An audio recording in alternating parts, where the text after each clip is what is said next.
Hello, this is Dr. Dawn Michael, and today we're going to talk about a very interesting subject. So I think this will be something that maybe some of you know, but perhaps many of you don't know or don't realize that it's happening to you. So we're going to go over porn mind control, and I'm going to answer one of your questions, and then I'm going to go a little in depth into the topic, and then I will of your questions after. So if you have a question while we're going through it, please write it down, and then I will go ahead and try to answer a few of those questions. So if you want to send me a question, you can go to thehappyspouse.com, and there is either my email listed there, or you can put a question in the comment box. And if you do that, please put that you want it for the show. If you have a private question that you want to ask, I do that as well for a small fee, but please just put down which one you are looking for. Okay, so let me go ahead and I will start with the question. And I had a couple of people actually ask me this in various different ways. So this is from a man, but it can also be from a woman because it happens to both men and women. So I'm in a new relationship, yet I am finding it difficult to have intimate sex after so many years of watching porn. How do I fix this? You would be surprised at how many people I get this question from and what a problem it has become. And we don't know it yet, but we're starting to see the effects of porn on relationships and how it impacts the intimacy, the connection. So I wrote down a few notes and I'm going to go over them with you. Okay, so just so all of you know, the very best sex that you will have is with someone that you love. Two consenting adults that love each other, that is the most connected, amazing sex that people have. And once you've had it, you'll know what it is. But the problem is that you can't get that through watching porn, nor can porn recreate that for you. So that's the one area that they don't succeed in, and that is having that intimate, connected bond with somebody that you love. And what happens is people are always looking for this, maybe amazing sex, or they feel like they haven't experienced this or that because maybe somebody's told them, maybe they've watched it, maybe we've just been conditioned over time that you have to try everything. But the reality is the one thing that people want the most is love. They want to feel loved. They also want to feel desired by the person that they love.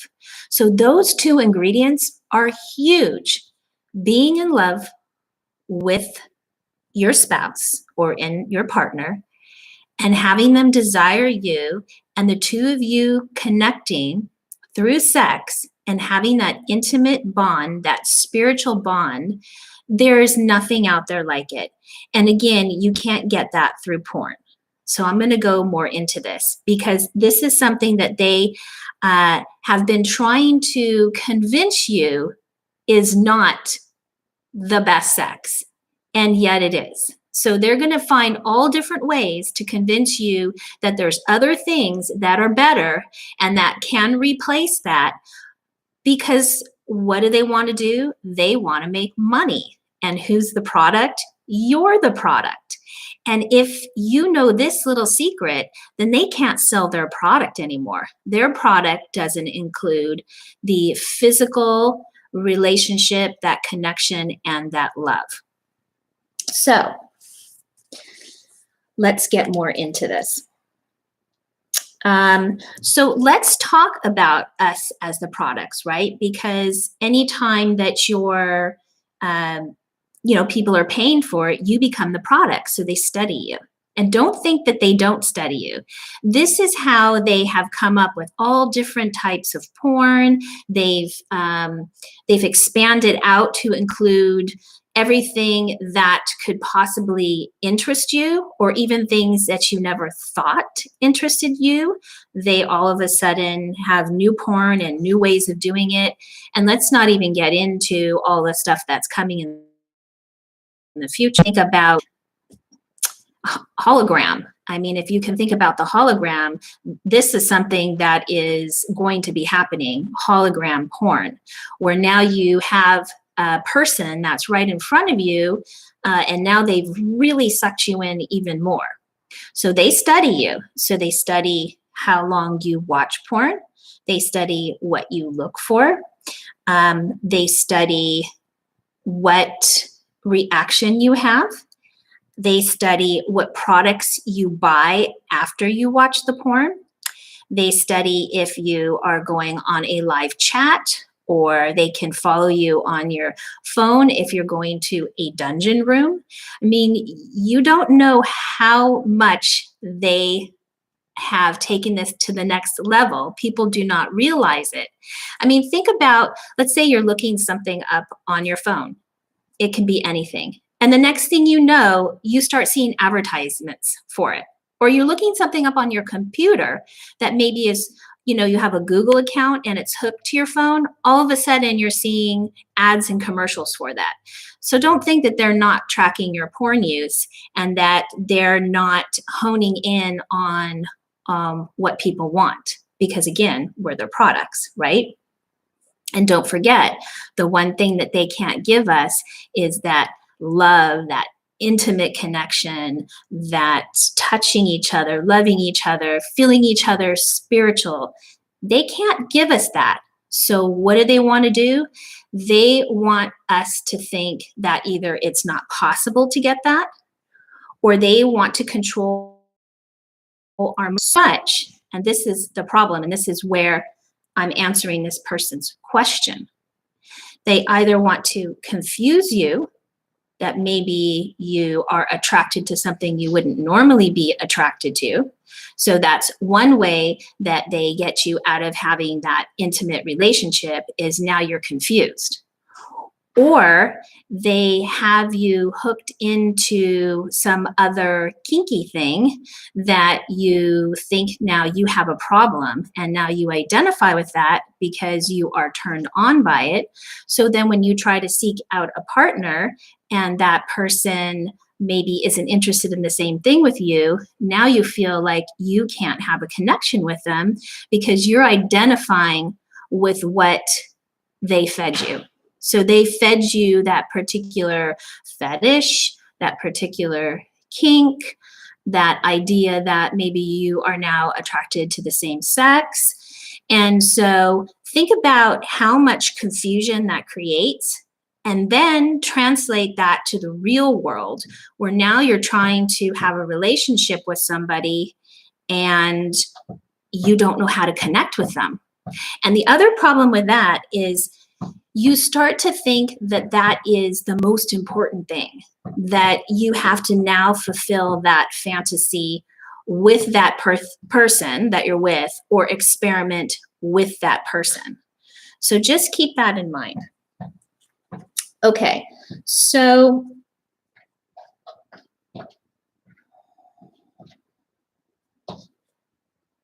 let's talk about also you being the product again, and them having to keep you interested, because people get bored.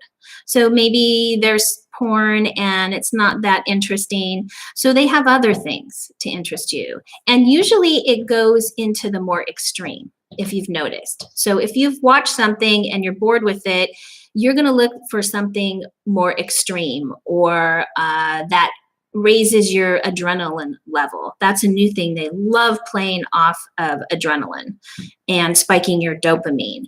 And so that can involve violence. That can involve edging. That can involve several people. And so now you're really expanding your mind sexually and exposing yourself to things you normally wouldn't do in real life. And in fact, sometimes you don't even know they exist. And think about this. They're now, they are now exposing children to this. So any child can watch this on their phone. And so now they're conditioning people before they even become sexual beings, before they go through puberty. And so now they're putting something in their brain that they may not understand. And then when they go through puberty and the hormones come into play, they may reach out and try this. So this is very insidious. It's starting off very early. And some people don't even know that they're being led in this direction because they're young, they're naive, and they're growing up on this stuff. And so if you think about that, your first experience, your first real sexual experience is through the internet. And so how are you supposed to relay that into the real world when you do have your first sexual experience? So now that you're with somebody that you want to have a relationship with, you don't really know how to connect with them. You're not sure. Or maybe you're connecting with them, but you're actually fantasizing about this porn that you had seen. And when you do that, you may be connecting with them on a physical level, but mentally you're not connecting. See, you're not connecting with them mentally as the two of you are making love.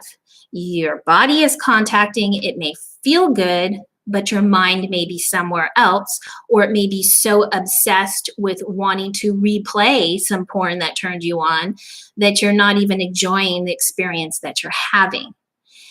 That's something that happens to people all the time. And you're actually being robbed of that beautiful, intimate experience. If you think about it, you're really being robbed of it. And, you didn't necessarily ask to be robbed of it. It just happens. And it happens with everything that we consume from a digital perspective, or even from a billboard, from movies we watch. So we're all being fed information. Okay, so let me get back to this, and then I'll get to your questions in a little bit. Okay. So we talked about the more extreme porn and expanding your mind. And so the more that you watch it, the more you disconnect intimately. And this is what happens to some people too. So they watch the porn, they get excited, but they're still lacking that physical interaction. And they want it, they crave it. Every human being, again, they crave love, they crave intimacy, they crave the touch of another person. We are meant to be intimate and touch and laugh and love. And so even though people may be getting off on watching the porn, it's still not enough for most people. And so if they're not having a relationship with a person, then they will still seek that physical contact, and they will seek it by visiting with prostitutes. They will seek it by the happy ending massage. They will seek it by going to a dungeon. They will seek it in dating people and having, like the one sexual experience, because they haven't built up the ability to have a relationship. So it's like the continual one night stand over and over and over again. So they're getting the physical contact, but they're never getting the emotional, spiritual love connection that really, truly people desire and crave. So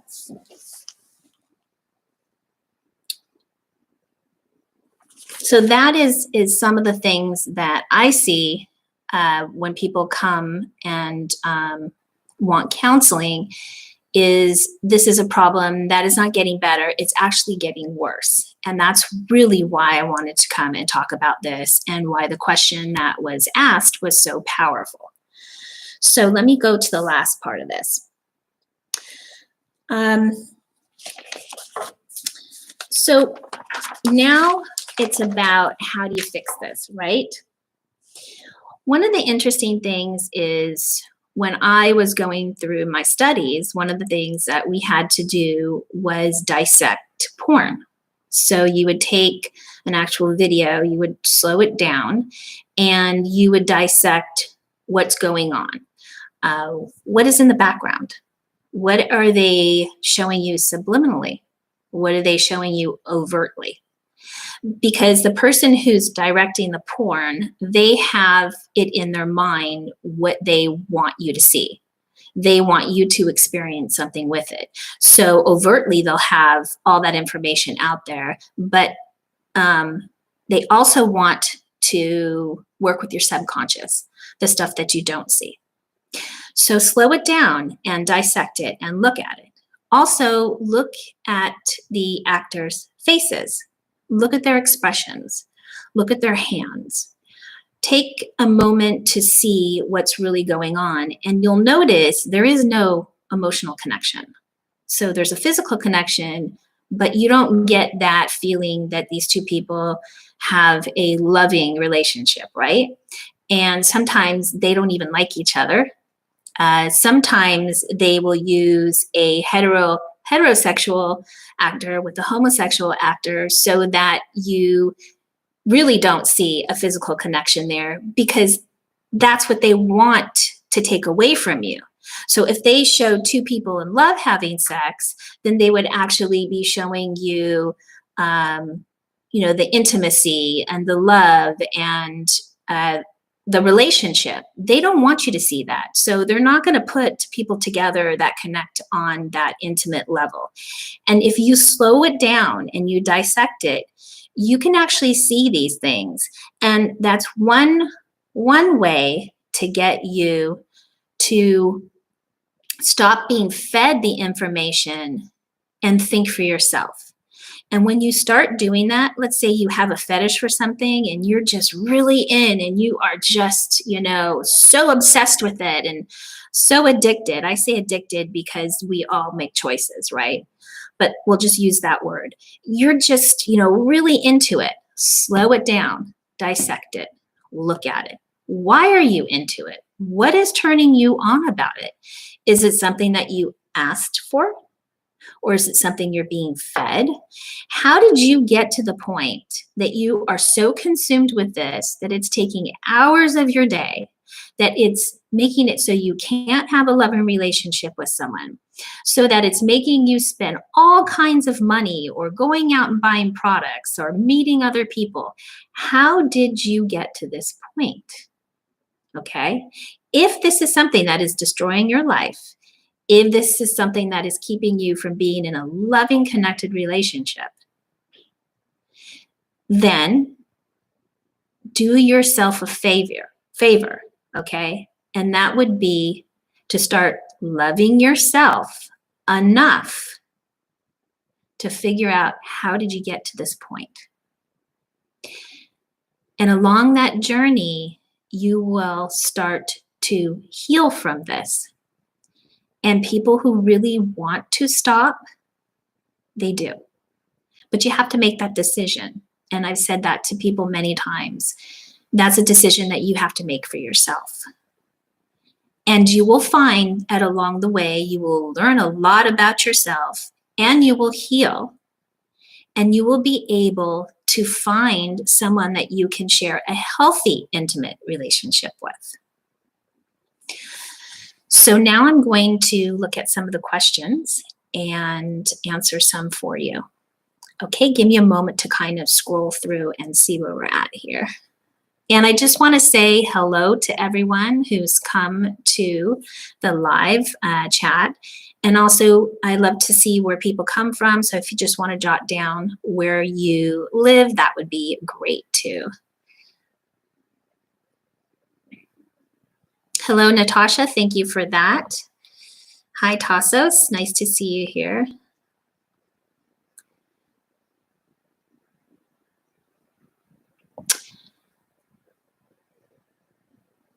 So, FRL said, don't know why, always want to watch interracial porn with wife, and we both get turned on by watching it. Okay, I didn't really see a question there. This is the thing. Couples look for different ways to spice up their sex life. And so sometimes they'll turn to porn to do that. But the reality is you're still viewing something, yes, maybe together, but you're not focusing on each other. So some other ways to spice up your sex life is to talk about things that turn you on with each other, play some fun card games that maybe, there's things in there that you're daring each other to do that you both are interested in. Have a romantic date night and, tease each other, tell each other sexy things, activate the mind. I can tell you women love when men activate their mind, as in talking to them in a sexy, romantic way. And men like that too. A woman sending a text to her husband, her saying, I'm thinking about you. I can't wait to be with you tonight. Those are things that are fun and sexy, but they're intimate. And you're doing it together and you're concentrating on each other rather than viewing something outside of the two of you.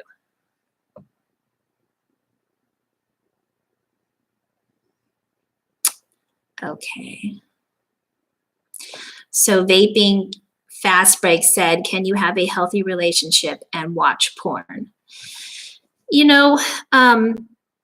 I don't judge anyone, by the way, for watching porn. I'm simply telling you some of the problems that I see. So, yeah, I mean, if the two of you are having an intimate, loving relationship and you have, you don't have problems with it, then if you want to, watch something before you get involved and it's not a problem in your relationship, that's up to you. Two consenting adults doing what you want and you both enjoy it. I don't have a judgment on that. So I can't say if it's healthy or not healthy for you because everybody's different.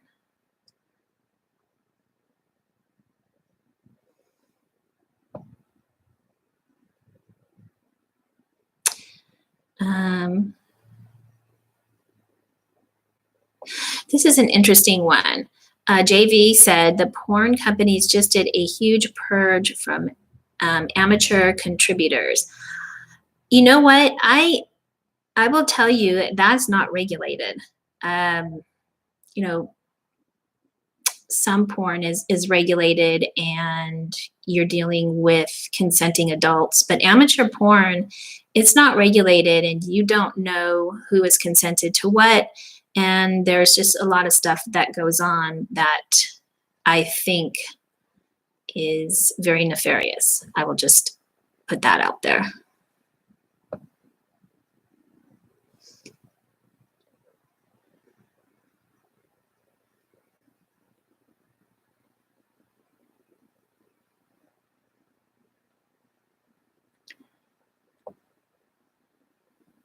I see people are having their own conversations on here.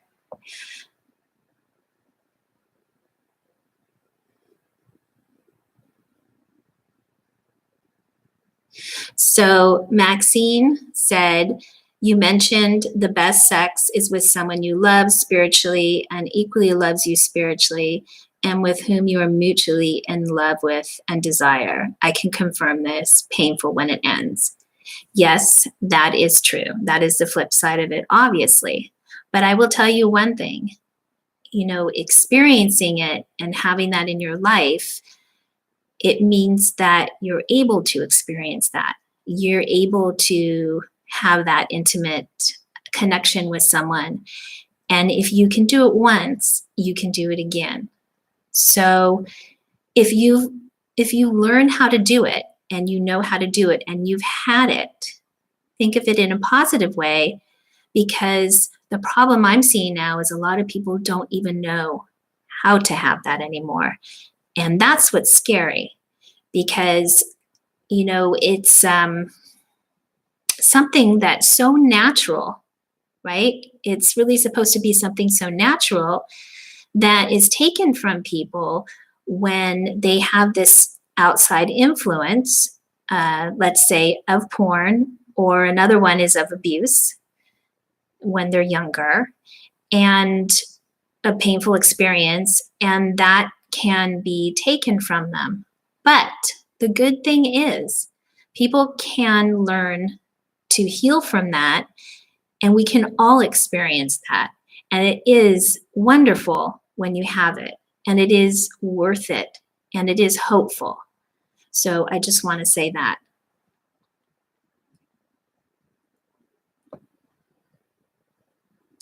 We have someone from Midwest, from India. Very nice.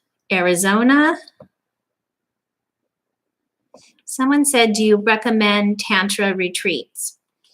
I think that there are some really nice retreats for couples if you're both interested in it. And you have to really research it, though, and make sure that you are in line with the people that are doing the retreats, and that it's not turning into something that you didn't expect.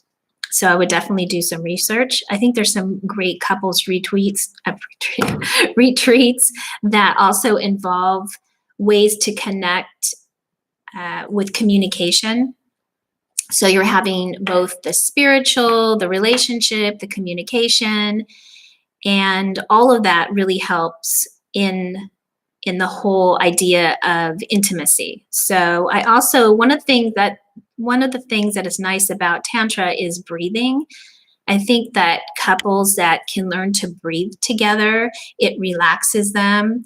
It puts them in a good place, and then they can enjoy their intimate experience even more.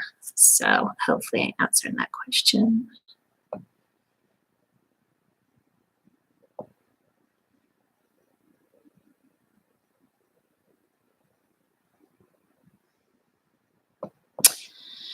So someone said, I FetLife community, and I've been in a femdom group and was recently in a cuckold relationship, and it has been great for me. I see your videos seem to have a negative opinion of cuckolding and stuff. So my opinion about cuckolding and alternative relationships, as I said many times before, the people that come to me for help, they have problems in that area. And so what I see is the problems that happen out of those particular lifestyles for those couples. Now, if that's something that you are fulfilled with in your life and it's something that you enjoy, again, consenting adults can do whatever they want. I don't have a judgment on it. But what I have seen is that cuckold relationships from the people that I have worked with over the years, for the most part, have not been successful. And so I can only bring you that part of it. And I do leave my personal opinions out because that's not my job. Okay.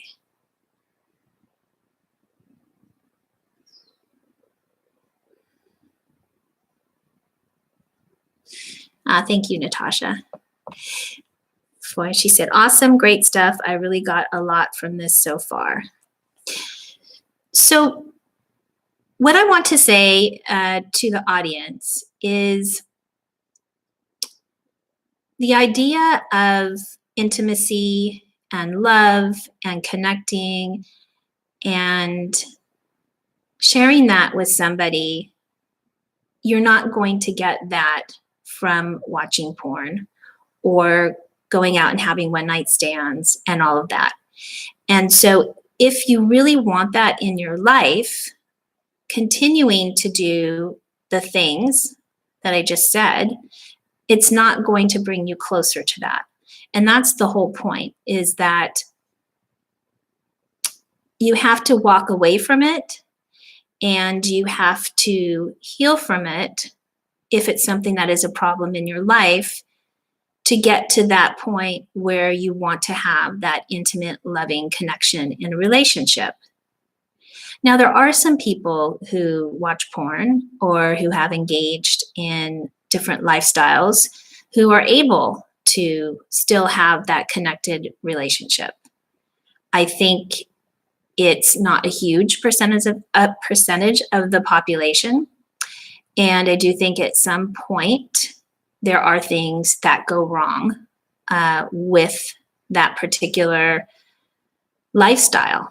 And I've not seen too much success for a long period of time.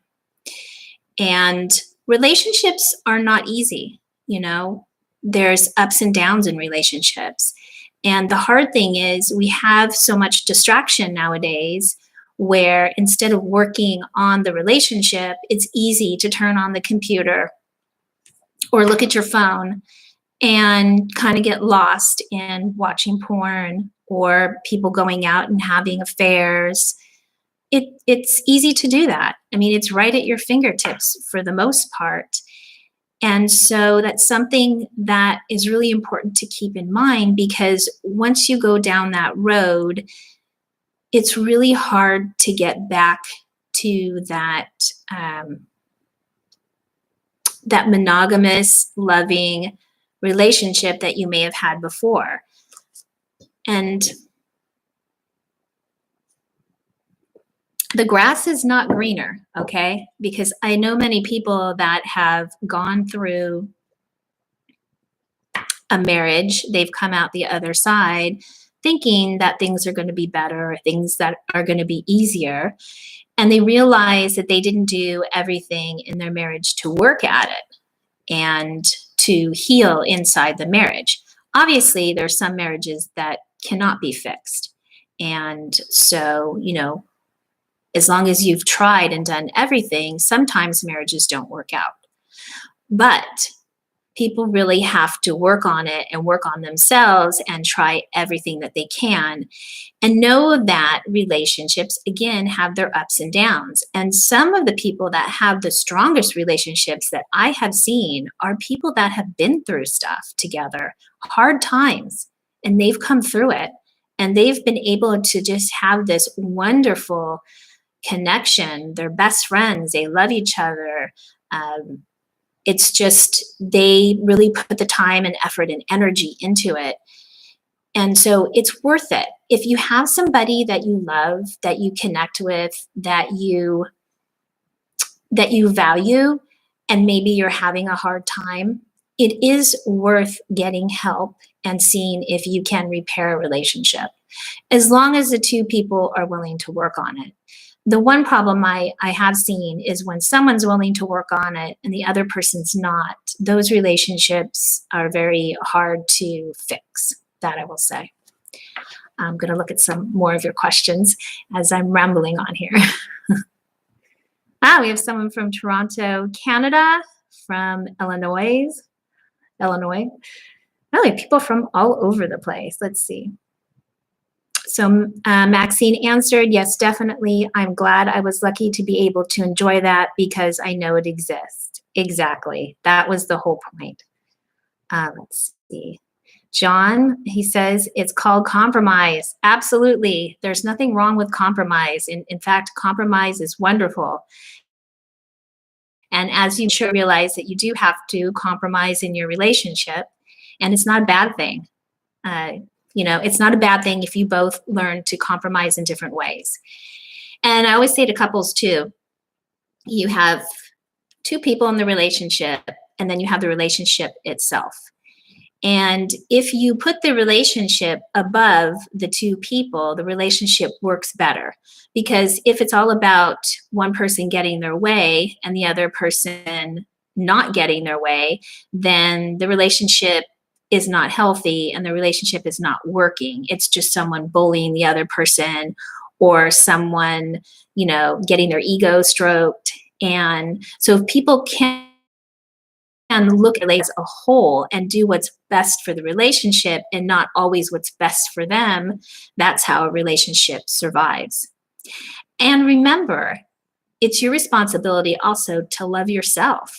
I talk to people all the time that, they want love from their spouse, they want attention from their spouse, but they're not loving themselves. They're not taking care of themselves. They're not being loving to themselves. And it's very important to nurture yourself, be kind to yourself, because once you are, you realize that you can be so much more open and so much more loving to other people. And also, you're less judgmental. If you notice when somebody's super judgmental, it's usually because they judge themselves harshly. When you judge yourself harshly, you have a habit of judging others harshly. And that's not our job, is to judge. That's our creator's job, is to judge, but not for us to judge. We can have ideas about things, we can have likes and dislikes, but we don't know what somebody else is thinking. We can't read each other's minds. And many couples fall into well that they think they can read each other's minds, and that's where disaster happens, because they may be with each other for a long time and they think they know what their spouse is thinking, but they don't. So you always have to ask. Communication is super important. And if you really want to have a good sexual relationship, you have to be able to communicate. I know couples that they can talk about anything, just anything. But when it comes to sex, they have a really difficult time communicating how they feel. And so sometimes they will resort to telling the other person what they don't like, or that they're unhappy about something.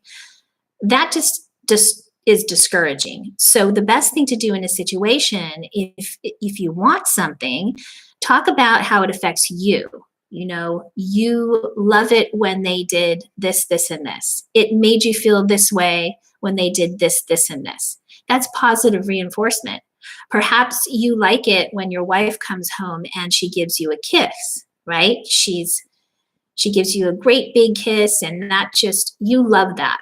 But instead you say, you never give me a kiss, or you're not very affectionate. So how does she know what you really want?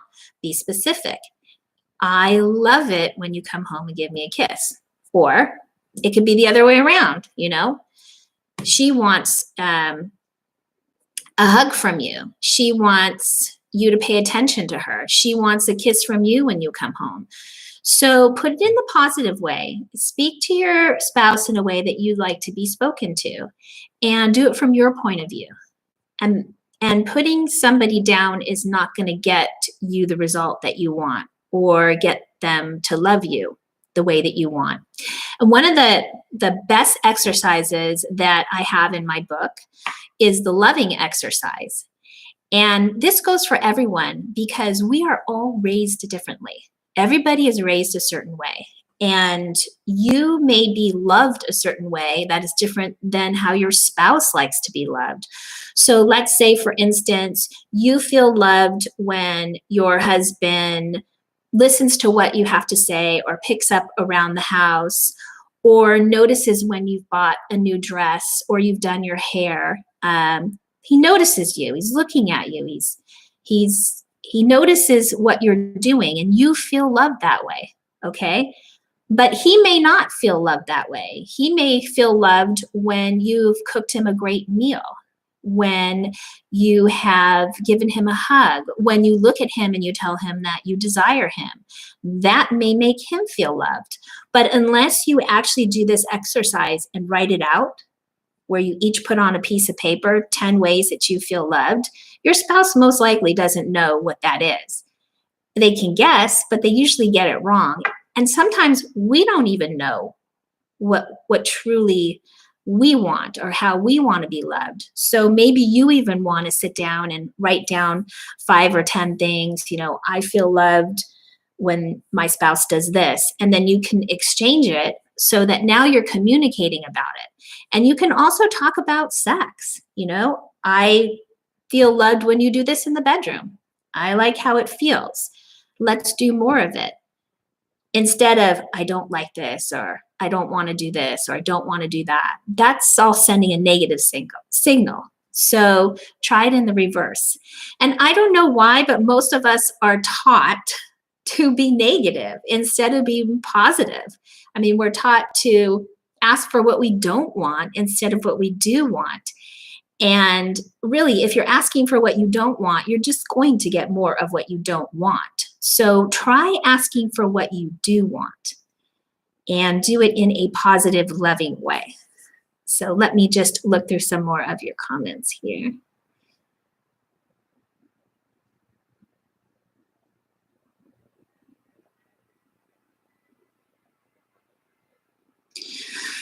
Yeah, John said self-loathing is a difficult thing. I work with a lot of people who beat themselves up mentally, and it's awful. It really is. There's nothing that can make you feel worse when you are being harsh on yourself. And so it's something that you really have to learn how to love yourself again, to look at the positive things about you and know that you are made up of so many different things. We have so many different roles that we play.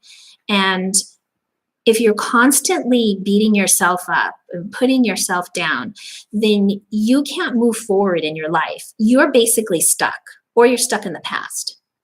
So the only way that we can move forward in our lives is to let go of those things and to forgive yourself, to accept yourself and love yourself. And so that's how you move forward, because you won't move forward if you're stuck in this negative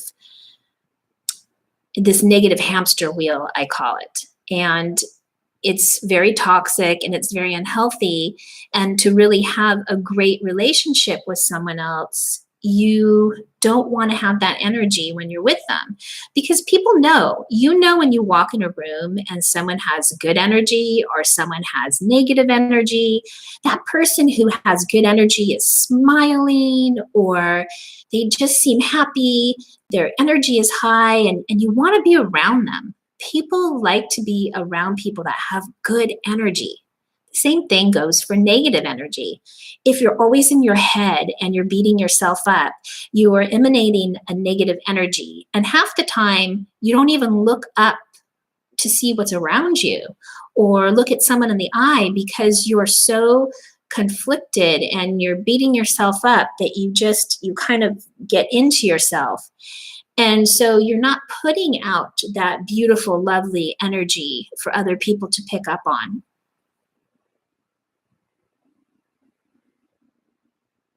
This is a good question from Maxine again. I think one thing is that people imagine after seeing porn that loving deeply sensual sex to be boring, but actually the inner deep sensations are what porn verses are trying to find.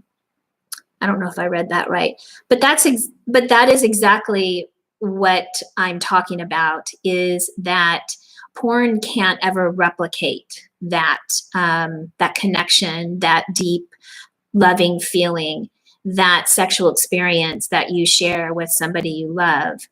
And one of the things with porn is it can desensitize you to having that connection, because it's in your head, these images, and sometimes you can't get them out of your head when you're in a situation in real life.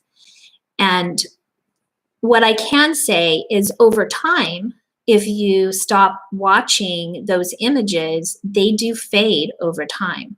They're not as intense because you're kind of breaking out of that programming that you're in. And believe it or not, you are in a programming when you're constantly watching it. And you will notice that more and more as you become aware of it and you're awake to it. You'll notice there's a certain amount of programming in it. And like I said, slow it down. The subliminal stuff is really interesting that's in there. Um, Thank you, Joseph. Oh my God, she's so right and explains it so well. Thank you. I'm happy that I'm out there helping people. That obviously has been my mission in my life. And I feel that um, it's something that I want to share with other people. We all have so many gifts. Every single one of us has amazing gifts. And once you tap into it, it's wonderful to share it with other people. And I think it's so important that we do, that we all share our knowledge with everyone else, because we all have knowledge on different things, and we all have something to offer each other.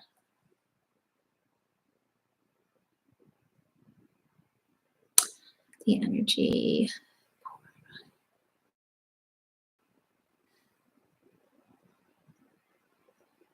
I'm not sure what you're saying, Brian. Right on, Doc. The energy, porn vibe, people get far away eyes. Oh, I understand what you're saying. I think I understand what you're saying. When you're intimate with somebody and they're not present with you when you're having a sexual experience, you can tell when they're not there. They're there physically, but they're not there mentally.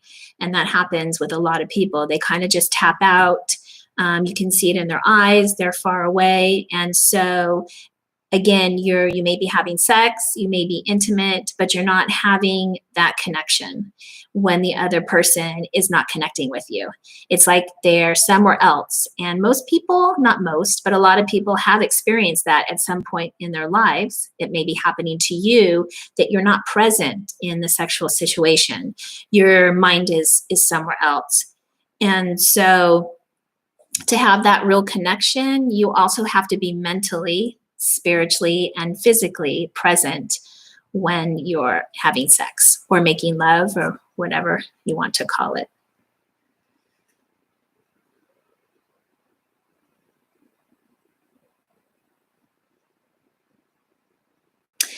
True, Maxine said, with focus on porn, it's all genital with mutual, trusting, deeply sensual, loving sex. We feel the whole soul, heart, mind, chakra, genital, the whole being. That is very true. And one thing that you can do with a partner, which is really awesome, is you can experience different levels of sensuality. You can experience different things with them because you trust them and you have that relationship with them. And so, like I said, the breathing, the massage, the sensual massage, couples have the ability to go so far beyond what you would ever see in porn, because that connection doesn't exist in porn. It's not real. It's not real life. So when you have that with the person you love, you also can experience all those wonderful things with them.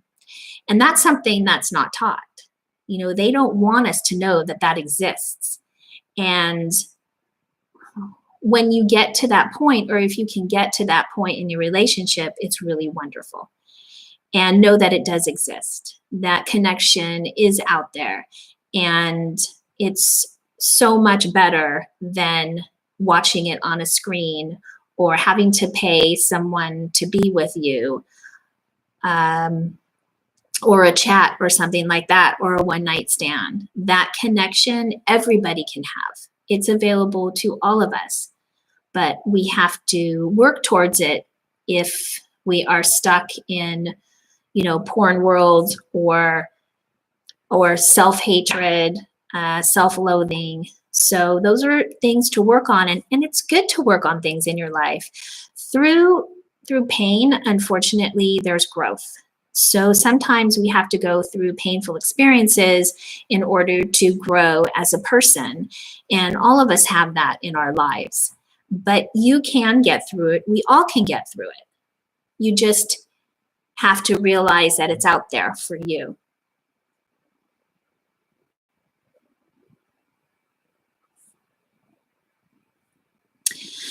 Yes, there's Maxine was talking about relationship fakery, people not being honest and open with each other, and that is difficult. But again, working on it internally, figuring out what we want in a person. Sometimes people don't realize what they even want in a partner. And so, again, writing down on a paper things that you want, not physicality, but actually things that you want in a partner is helpful so that you're not looking for the wrong things, so that you have an idea of what you really want in your life. And it's a soul searching experience. And it's good. It's good to sit down if you're single and figure out things that are fulfilling to you in another person. And not superficial, but, things that, it could be that you want someone who you can trust, obviously, someone that you respect, someone that may have some of the same interests as you. If you're a religious person, someone that's religious. If you're a spiritual person, someone that's spiritual. It can be many different things because everybody is different. And so it's great to really write it down and be specific about it. All right, everyone. I am going to end the live stream. I've had a great time with all of you. Thank you for joining me today. I will be back on next Tuesday with another interesting topic. I'm not going to say what it is now, but I've gotten some great emails from some of you asking me some amazing questions. I have a great group of people out here that are very intelligent, that really want to enjoy their lives and have healthy sex. And so I'm here to answer your questions and give you the truth and give you factual information. All right, everyone, have a fantastic day. As you know, I believe everyone deserves to have a healthy sex life. All right, make it a great day.